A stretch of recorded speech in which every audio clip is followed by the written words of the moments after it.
নমস্কাৰ জাতীয় বিদ্যালয় খবৰ চেনেলটোলৈ স্বাগতম জনালোঁ। মই মিথুন পাল। মোৰ আগৰ ভিডিঅ'বোৰৰ দশম শ্ৰেণীৰ অংকন পাঠটিৰ ওপৰত আছিলে। এই ভিডিঅ'টো মোৰ ঠিক তেনেকৈ দশম শ্ৰেণীৰ অংকন পাঠটোৰ ওপৰতে আছে, কিন্তু কুৱেশ্যন নাম্বাৰটো কি হ'ব, আজি আমি পাঁচটো আলোচনা কৰিম। যদি আগৰ ভিডিঅ'বোৰ চোৱা নাই তেতিয়াহ'লে ডেছক্ৰিপশ্যনত লিংকটো দিয়া আছে, সেইমতে চাই ল'ব পাৰিবা। তেতিয়াহ'লে আমি কুৱেশ্যন নম্বৰ 5টো আলোচনা কৰোঁ। কুৱেশ্যন নম্বৰ 5টো আছে BC is equal 6 সেণ্টিমিটাৰ, AB is equal 5 সেণ্টিমিটাৰ আৰু এংগল ABC ইকুৱেল 60 ডিগ্ৰী যুক্ত ABC এটা ত্ৰিভুজ আঁকা। তাৰ পিছত এটা ত্ৰিভুজ আঁকা যাৰ বাহুবোৰ ABC ত্ৰিভুজটোৰ অনুৰূপ বাহুবোৰৰ 3/4 গুণ হয়। অৰ্থাৎ আমি যদি চাব যাওঁ, যেহেতু আমি ভগ্নাংশটো কিমান পালোঁ, 3/4 পালোঁ, অৰ্থাৎ এইটো হৈছে এটা প্ৰকৃত ভগ্নাংশ, যিটো নেকি হৰ লব হৰতকৈ কি আছে সৰু। তেতিয়াহ'লে আমি দ্বিতীয় যিটো ত্ৰিভুজ পাম, সেই ত্ৰিভুজটো কি হ'ব, প্ৰথম ত্ৰিভুজটোৰ ভিতৰত পাম। তাৰ আগতে আমি প্ৰথম ত্ৰিভুজটোৰ যিখিনি জোখ দিয়া আছে সেই জোখমতে ত্ৰিভুজটো আঁকি লওঁ। আমাক BC দিয়া আছে 6 সেণ্টিমিটাৰ, গতিকে আমি প্ৰথমতে ভূমি আঁকিবই লাগিব ত্ৰিভুজ আঁকোতে। গতিকে আমি ভূমি হিচাপে কি ল'ম, 6 সেণ্টিমিটাৰ ল'ম। গতিকে প্ৰথমতে আমি 6 সেণ্টিমিটাৰ জুখি ল'লোঁ। 6 সেণ্টিমিটাৰ জুখি বিন্দু দুটাৰ নাম দি দিলোঁ BC। তাৰপিছত আমি কি কৰিব লাগিব, AB বুলি কোৱাৰ লগে লগে নিশ্চয় ইফালে হ'ব ক'ৰবাত। বাহু AB ৰেখাখণ্ডডাল কি হ'ব, ইয়াতে ক'ৰবাত হ'ব। কিন্তু ইয়াৰ পৰা আমি 5 সেণ্টিমিটাৰ ল'ম। তাতে আৰু এটা কুৱেশ্যন দিয়া আছে আমাক, এংগল ABC ইকুৱেল 60 ডিগ্ৰী, তাৰমানে এই B বিন্দুটোত 60 ডিগ্ৰী কোণ হ'ব লাগিব। তেতিয়াহ'লে আমি এই B বিন্দুত 60 ডিগ্ৰী আঁকিলোঁ। আৰু 60 ডিগ্ৰী আমি কোণমান যন্ত্ৰৰ পেঞ্চিল কম্পাছৰ সহায়তে আমি আঁকিব পাৰিম, কোণমান যন্ত্ৰ আমাক নালাগে। তেতিয়া কেনেকৈ আঁকিম, ইয়াতো ঠিক তেনেকৈ যিকোনো ব্যাসাৰ্ধ ল'ম। যিকোনো ব্যাসাৰ্ধ লৈ কেনে, যিহেতু আমি B বিন্দুত 60 ডিগ্ৰী পাব লাগিব, B বিন্দুত কেন্দ্ৰ কৰি এটা বৃত্তচাপ দিলোঁ। এই ধৰণে আঁকিলোঁ। আকৌ একে সমান ব্যাসাৰ্ধ লৈ আকৌ এই বিন্দুটোত কেন্দ্ৰ কৰিব লাগিব। কেন্দ্ৰ কৰি আগৰ বৃত্তচাপটোক আমি কাটি দিওঁ। এই ধৰণে কাটি দিয়াৰ পিছত যদি আমি এই কটাকটি কৰা বিন্দুটো আৰু B বিন্দুটো সংযোগ কৰি দিওঁ,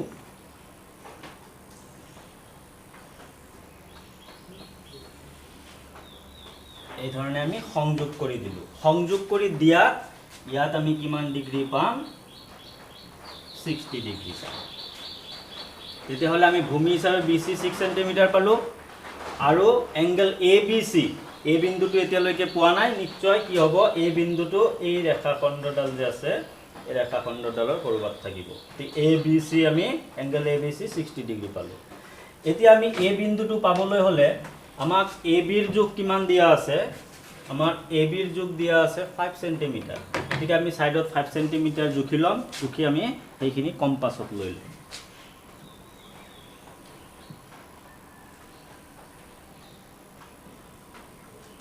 এই ধৰণে আমি 5 সেণ্টিমিটাৰ জুখি ল'লোঁ। 5 সেণ্টিমিটাৰ লৈ কেনে B বিন্দুত কেন্দ্ৰ কৰি আমি ইয়াত কাটি দিওঁ। অৰ্থাৎ এইটোৱে হৈ গ'ল A বিন্দু। এই বিন্দুটোৱে হৈ গ'ল A বিন্দু। এতিয়া আমি কি কৰিম, A আৰু C সংযোগ কৰি দিম।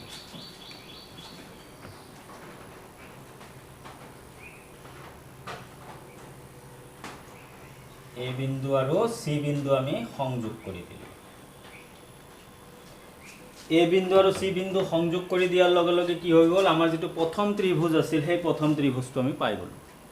BC য'ত 6 সেণ্টিমিটাৰ দিয়া আছিল, এইটো হৈ যাব 6 সেণ্টিমিটাৰ, AC হৈ যাব 5 সেণ্টিমিটাৰ, আৰু এংগল ABC 60 ডিগ্ৰী। এতিয়া আমি দ্বিতীয় ত্ৰিভুজটো কেনেকৈ আঁকিব পাৰিম চাওঁ। এতিয়া কি কৈছে আমাক, তাৰপিছত এটা ত্ৰিভুজ আঁকা যাৰ বাহুবোৰ ABC ত্ৰিভুজটোৰ অনুৰূপ বাহুবোৰৰ 3/4 গুণ হয়। তেতিয়াহ'লে আমি কি কৰিব লাগিব, আগৰ ত্ৰিভুজ কেইটা আমি যেনেকৈ আঁকিছিলোঁ নাম্বাৰ 2 3 4 সেইবিলাকত যেনেকৈ আঁকিছিলোঁ ঠিক তেনেকুৱাই হ'ব ইয়াতো আমি কি কৰিব লাগিব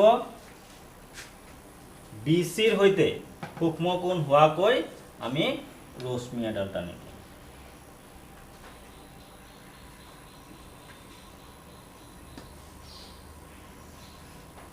এই ধৰণে আমি ৰশ্মি এডাল টানিম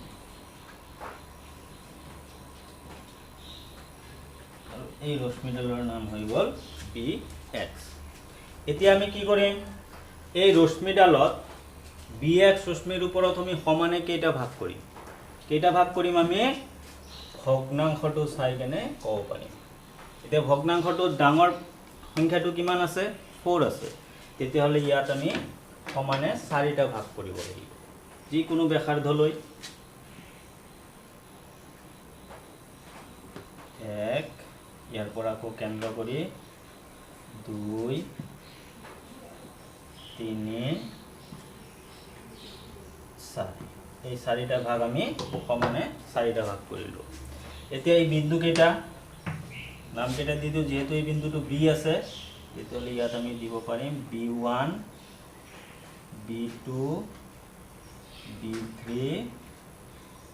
B4 আছে তাৰ পিছত আমি কি কৰিম এতিয়া C বিন্দুৰ সৈতে কোনটো ভাগ লগাব লাগিব আমি ভগ্নাংশটো লৈ যাও এই ভগ্নাংশটোত হৰ কিমান আছে 4 আছে তেতিয়াহ'লে আমি যেহেতু হৰ হিচাপে 4 আছে তেতিয়াহ'লে আমি C বিন্দুৰ সৈতে B4 এই বিন্দুটো সংযোগ কৰিব লাগিব এই ধৰণে আমি সংযোগ কৰি দিম সংযোগ কৰা হৈ গ'ল এতিয়া আমি কি কৰিব লাগিব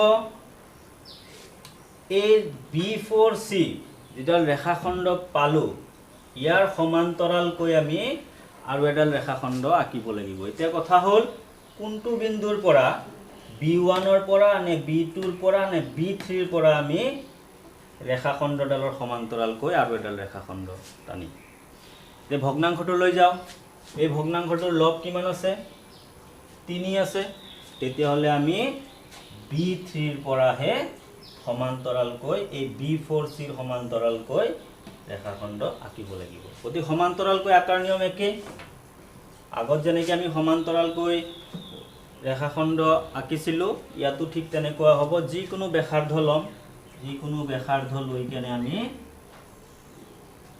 বেছিকৈ ল'ব পাৰিম কোনো কথা নাই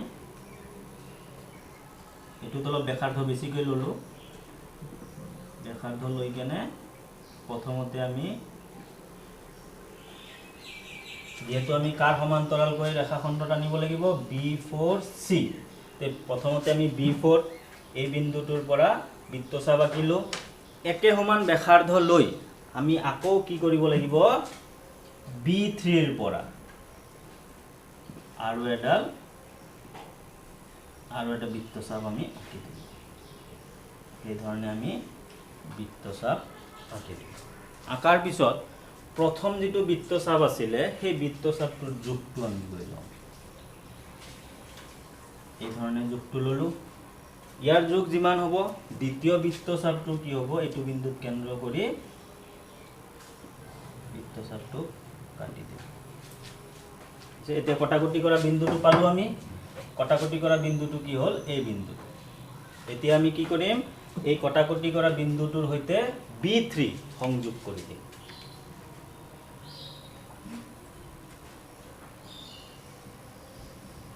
এই ধৰণে আমি সংযোগ কৰি দিলো এতিয়া সংযোগ কৰি দিয়াত BC এটা বিন্দুত কাটিছে এটো আৰু বঢ়াই দিয়াৰ কোনো প্ৰয়োজন নহল কাৰণ BC বিন্দুত BC যেডাল ৰেখাখণ্ড আছে সেইডালত কাটিছে গতিকে এই বিন্দুটোৰ নাম আমি কি দিম C ডেশ দি দিম হৈছে এতিয়া আমি কি কৰিম আগৰ নিচিনাকৈ এইবাৰ আমি CA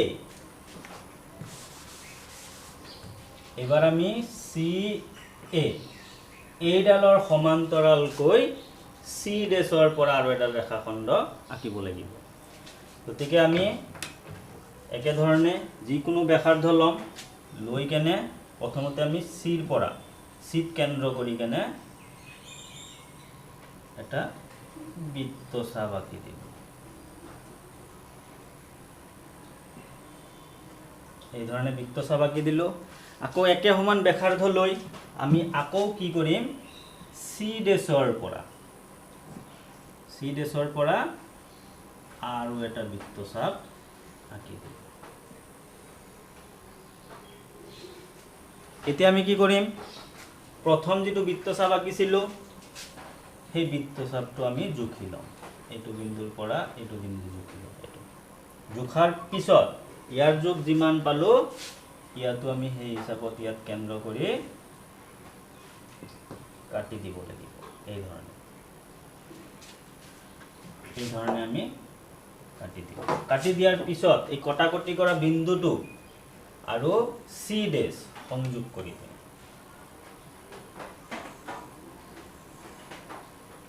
এই ধৰণে আমি সংযোগ কৰি দিলোঁ। এতিয়া সংযোগ কৰি দিয়াত কি হ'ল, বি এ এটা নিৰ্দিষ্ট বিন্দুত কাটিলে। এইটো আৰু বঢ়াই দিয়াৰ প্ৰয়োজন নাই। ঠিক এই বিন্দুটোৰ নাম আমি দি দিলোঁ এ ডেছ। তেতিয়াহ'লে কি হ'ল, আমি প্ৰথম ত্ৰিভুজটো আছিলে এ বি চি ত্ৰিভুজ। প্ৰথম ত্ৰিভুজটো আমি এ বি চি ত্ৰিভুজ পাইছিলোঁ। এতিয়া আমি আৰু এটা ত্ৰিভুজ পালোঁ। সেই ত্ৰিভুজটোৰ নাম হ'ল এ ডেছ বি চি ডেছ। গতিকে এইটোৱে হ'ল আমাৰ আঁকিবলগীয়া ত্ৰিভুজ। গতিকে কি হ'ল, আমি ভগ্নাংশটো চাই কিনে আগতে ক'ব পাৰিছোঁ যে আমি যিটো দ্বিতীয় ত্ৰিভুজটো পাম সেইটো প্ৰথম ত্ৰিভুজৰ বাহিৰত পাম নে ভিতৰত পাম। এতিয়া আমি কি কৈছিলোঁ যে আমি প্ৰথম ত্ৰিভুজৰ ভিতৰত পাম। গতিকে আমি দ্বিতীয় ত্ৰিভুজটো কি পালোঁ, ভিতৰতে পালোঁ। গতিকে এই ধৰণে আমি কি কৰিব পাৰিম, যিটো আমাক জোখ দিয়া আছিল সেই জোখমতে আমি দ্বিতীয় ত্ৰিভুজটো পাই গ'লোঁ।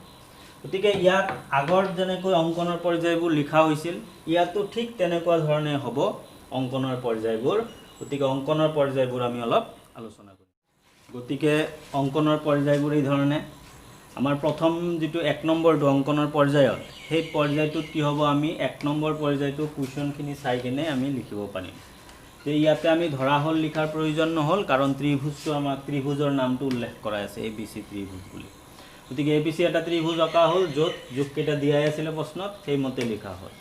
দ্বিতীয় পৰ্যায়, দ্বিতীয়টোত আমি কি কৰিলোঁ, দ্বিতীয় পৰ্যায়ত আমি শীৰ্ষবিন্দু এৰ বিপৰীত ফালে ইফালে আমি কি কৰিলোঁ, বি চিৰ এইডালৰ সৈতে সূক্ষ্ম কোণ হোৱাকৈ আমি ৰশ্মি এডাল টানি দিলোঁ বি এক্স। এইটো হ'ল দ্বিতীয় পৰ্যায়ত থাকিল।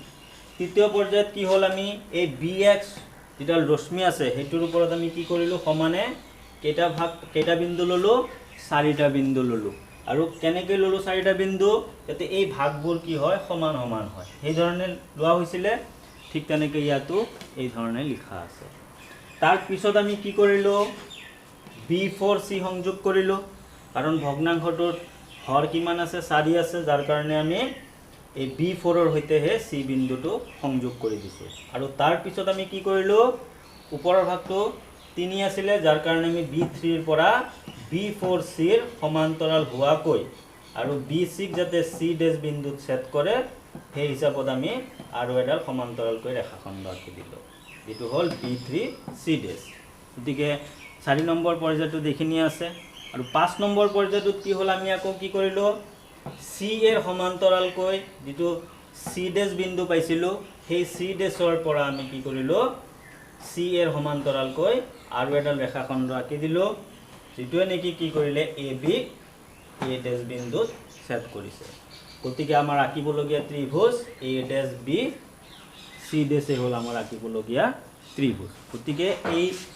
গতিকে কি হ'ল, ইয়াত অংকনৰ পৰ্যায়বোৰ আমি যিমানখিনি কৰিছোঁ গোটেইখিনি ইয়াত লিখা নাই আৰু লিখাৰ প্ৰয়োজনো নাই। মাত্ৰ আমি কি কৰিলোঁ, সমান্তৰালকৈ ৰেখা যে আঁকিলোঁ সেইখিনিয়ে লিখিব লাগে। কেনেকৈ সমান্তৰালকৈ ৰেখা আঁকিলোঁ বা 60 ডিগ্ৰী আমি কেনেকৈ আঁকিলোঁ সেইখিনি লিখাৰ প্ৰয়োজন নাই, মাত্ৰ জোখখিনি আমি লিখি দিলোঁ। গতিকে এইখিনি আছিলে আমাৰ কুৱেশ্যন নম্বৰ 5। গতিকে কুৱেশ্যন নম্বৰ 5 নেক্সট ক্লাছত আমি কুৱেশ্যন নম্বৰ 6টো আলোচনা কৰিম। গতিকে যদি ভাল লাগিছে তেতিয়াহ'লে লাইক দিবা।